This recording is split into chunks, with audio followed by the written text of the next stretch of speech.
देखा था कि मोर का पंपो देखा था कि पंपो यानी कि निबंध। निबंध का मतलब है जो कोई बंधन नहीं है उसे क्या कहते हैं, निबंध। जो अपने तरीके से हम लिख सकते हैं उसे कहते हैं निबंध। ऐसा नहीं कि मैम ने जो लिखा है वही कॉपी करना, उसे ही निबंध कहते हैं कि मार्क्स कट हो जाएंगे, ऐसा कुछ नहीं है। निबंध यानी कि आपके दिमाग में उस चीज को देख के मतलब उस चीज को सोचना है और उसके बारे में आप जो भी लिखते हो वो निबंध कहलाता है, तो उसे निबंध कहते हैं, यानी कि इंग्लिश में जो कॉम्पो बोलते हैं वो।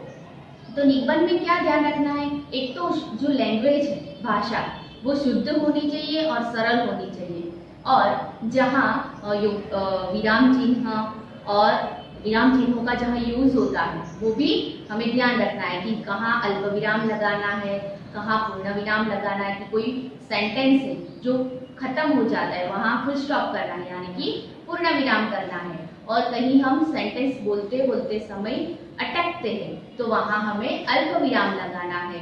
तो ऐसे अल्प विराम और पूर्ण विराम, उद्गार चिन्ह, ऐसे विराम चिन्हों का हमें निबंध लिखते टाइम ध्यान रखना है, और वाक्य रचना है वो भी सही होनी चाहिए। तो पहले मैंने बताया था कि मोर के जो कॉम्पो था तब कि जो ऊपर हिंट दी गई है वो हिंट को देख के आपको पैराग्राफ बनाना है। जैसे कि कोई फेस्टिवल है तो फेस्टिवल के बारे में हम कॉम्पो लिखते हैं, तो सबसे पहले कि हमारे देश में कितने फेस्टिवल्स हम मनाते हैं, फेस्टिवल कब आता है, फेस्टिवल में हम क्या क्या करते हैं, और फेस्टिवल के पीछे कौन सी दंत कथा छिपी है, तो ऐसे सारे फेस्टिवल से हमें क्या फायदा होता है, इस तरह से पूरा फेस्टिवल के बारे में 1 बाय 1 पैराग्राफ करके आप अपने तरीके से निबंध लिख सकते हो।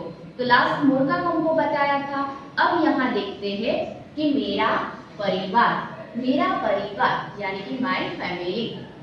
तो यहाँ हिंट दी है सामान्य परिचय, घर के सदस्यों के बारे, निश्चित समय, सोना उठना, सुखी आदर्श परिवार। यहाँ हमें हिंट दी गई है। तो सबसे पहले सामान्य परिचय, तो सामान्य परिचय में क्या आप लिखोगे कि आप कैसे घर में रहते हो और आपके घर में कौन कौन है, उसके बारे में सबसे पहले आप लिखोगे।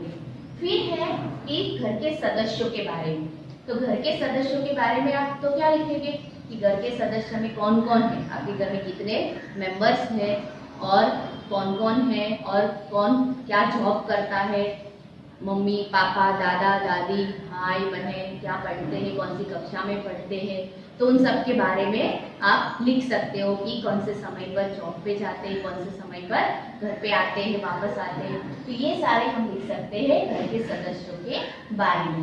आगे है निश्चित समय पर सोना उठना, तो फैमिली में मतलब रात को कितने बजे सो जाते हो, कितने बजे सुबह उठते हो, इसके बारे में लिखेंगे।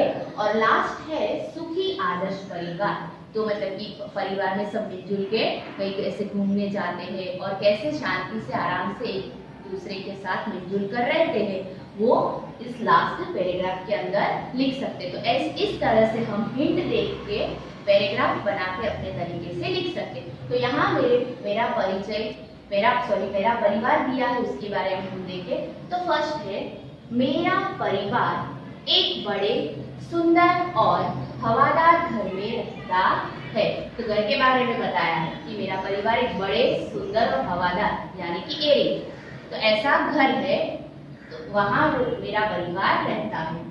आगे परिवार में कुल 6 सदस्य है। परिवार में कितने कुल मेंबर्स है? 6। मैं, मेरी बहन, मेरे माता पिता और दादा दादी। आपके परिवार में जो भी रहते हैं तो आप वो भी लिख सकते हो कि चाचा चाची, जितने मेंबर्स हैं उसके बारे में आप लिख सकते हो। आगे मैं 7वीं कक्षा में पढ़ता हूँ। फिर पैराग्राफ, नेक्स्ट पैराग्राफ आता है, उसमें आप लिखना है कि घर के सदस्यों के बारे में। तो घर के सदस्यों के बारे में हम देखें तो पहले आप खुद का लिखोगे कि मैं 7वीं कक्षा में पढ़ता हूँ। मेरी बहन 5वीं कक्षा में पढ़ती है, तो पहले आपका, फिर आपके भाई बहन जो करते हैं वो, तो उसकी बहन 5वीं कक्षा में पढ़ती है। मेरे पिताजी एक बैंक में काम करते हैं। उसके पिताजी के बारे में लिखना है कि पिताजी क्या कर रहे हैं। आपके पिताजी जो भी वर्क करें वो आप लिख सकते हो। यहाँ दिया है कि मेरे पिताजी एक बैंक में काम कर रहे हैं। वे सुबह 9 बजे बैंक में जाते हैं। वो कितने बजे जाते हैं बैंक में? सुबह 9 बजे। और शाम को 6 बजे लौटते हैं। और आने का टाइम भी लिखा है कि लौटते कब है, तो शाम को 6 बजे लौटते हैं। आगे हम देखें कि मेरी माँ एक स्कूल में शिक्षिका है। पहले किसके बारे में लिखा? खुद के बारे में, अपने भाई बहन के बारे में, फिर पिताजी के बारे में कि पिताजी क्या जॉब करते हैं, कब जाते हैं और कब घर वापस लौटते हैं। अब देखें तो उसकी मम्मी के बारे में, यानी कि आप अपनी माता के बारे में लिख सकते हो कि मेरी माँ एक स्कूल में शिक्षिका है। यहाँ बताया है कि स्कूल में टीचर है। आपकी मम्मी जो भी वर्क करती है वो आप लिख सकते हो। अगर घर में है तो घर में ही लिख सकते हो कि मेरी माँ घर में ही रहती है, यानी कि घर संभालती है। वे 10 बजे स्कूल जाती है और 3 बजे घर आती है। वे सुबह 10 बजे स्कूल जाती है और दोपहर को 3 बजे वो घर आती है। आगे, मेरे दादाजी अवकाश प्राप्त सेनाधिकारी है, यानी कि उसके दादाजी की बात की गई है कि दादाजी स्पेस पे जो है सेनाधिकारी, उसके बारे में बात की गई है। आपके दादाजी अगर घर पे है या कोई जॉब करते हैं तो वो लिख सकते हो। मेरी दादी जी भी शिक्षिका थी, कि मेरी दादी, तो उसकी दादी भी पहले शिक्षिका थी पर अब वो घर पे ही रहती है। अब वे घर पे ही रहती है, अब वो जॉब नहीं करती है, अब वो घर पे ही रहती है। घर में काम करने के लिए एक सेविका है। सेविका यानी कि मेड। घर में रखते हैं ना काम वाले, तो वो सेविका, मेड।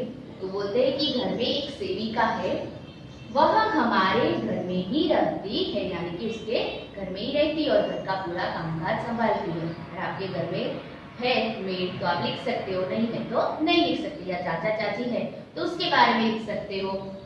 आगे तो यहाँ 2 पैराग्राफ हमारे कंप्लीट हुए कि सामान्य परिचय हमने देखा कि घर में क्या क्या है, कौन कौन से सदस्य हैं और कौन कौन रह रहे हैं, कौन क्या जॉब कर रहा है, इसके बारे में लिखा। फिर घर के सदस्यों के बारे में, तो दादा दादी क्या जॉब करते हैं, मम्मी पापा कब जॉब करते हैं और कब जाते हैं, कब घर वापस लौटते हैं, उसके बारे में देखा।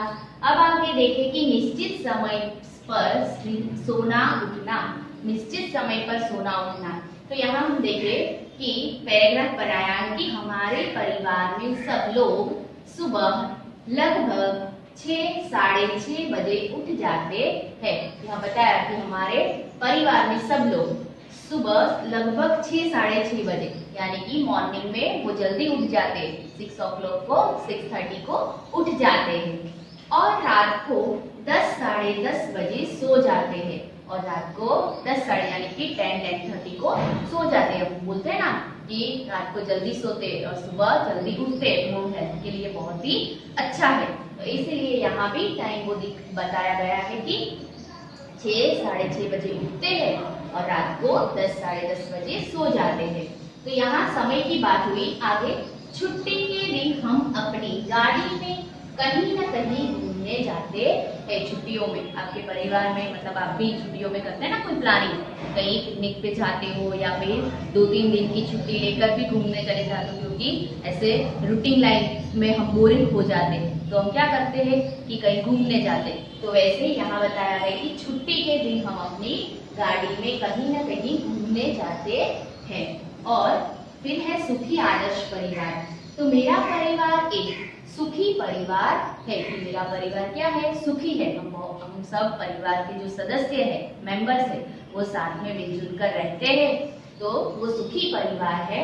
सब लोग मेरे परिवार को एक आदर्श परिवार मानते हैं कि सब लोग कि मेरे परिवार को एक आदर्श यानी कि बहुत ही जो आइडियल बोलते हैं वो फैमिली मानते हैं, यानी कि आदर्श परिवार मानते हैं। तो यहाँ पूरा देखा हमने कॉम्बो की। सबसे पहले सामान्य परिचय, फिर घर के सदस्यों के बारे में, निश्चित समय पर सोना उठना और सुखी आदर्श परिवार। ये हुआ हमारे परिवार के बारे में पूरा कॉम्बो। इस तरह से कोई भी हमें कॉम्बो की हिंट दी हो, ऐसा नहीं कि एग्जाम में जो लिखवाए वही कॉम्बो आते हैं। कोई भी कॉम्बो दिया हो पर हेडिंग आपको अच्छे से देखना है, उसके बारे में दिमाग में सोचना है कि इसके बारे में क्या क्या लिख सकते हैं। फिर उसके पैराग्राफ हिंट जो देते हैं उस हिसाब से हमें पैराग्राफ बनाने हैं। और पैराग्राफ बनाते समय मैंने पहले भी बताया कि आपको क्या ध्यान रखना है कि योग्य विराम चिन्ह होने चाहिए, कि जहाँ अल्प विराम आते हैं, वाक्य पूरे होते वहाँ पूर्ण विराम आते हैं, ये सब आपको ध्यान रखना है। और जो भाषा है हमारी निबंध या पत्र लिखते समय जो भाषा है वो बहुत ही सरल होनी चाहिए और समझ में आए ऐसी भाषा होनी चाहिए। जो सेंटेंस है वो क्लियर होने चाहिए और भाषा शुद्ध और विदाउट एनी मिस्टेक होनी चाहिए। तो इस तरह से कॉम्पो हम बना के, कोई भी कॉम्पो हो इस तरह से हम बना के लिख सकते हैं। I hope you all understood this topic very well. Thank you. Have a nice day.